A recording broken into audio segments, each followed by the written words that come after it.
So ayun, tatawagan ko ang ating kapatid na si Brother Marlon Magat para sa maiksing encouragement. Maiksi lang ha. Hindi naman yan mag-Hawayan eh. Yun, glory to God po, no? Gusto ko lang magpasalamat ng magpuri sa ating Panginoon. No? Yun nga po, birthday ko po kapon. Magpasalamat sa Panginoon, no? Sa panibagong biyaya ng buhay na pinagkalog niya sa akin. No? Kontento na ako, no? Kung anong meron ako ngayon. No? Sabi nga pag may Diyos tayo sa buhay, kontento na tayo. Amen. Ang lahat ng pangangailangan natin ang Diyos na magpo-provide, no?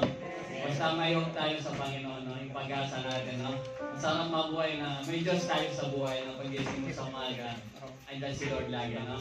Kaya gusto ko magpasalamat sa Panginoon. Sa Kanya lamang pinakamatas na papuri sa lahat ng mundo.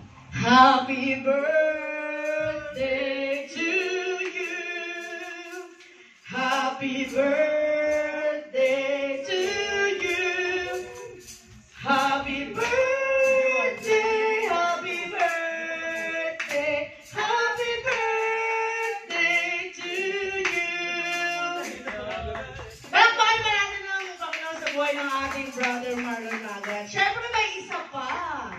Kaya tawagan ko ang ating Brother Jaire Laang.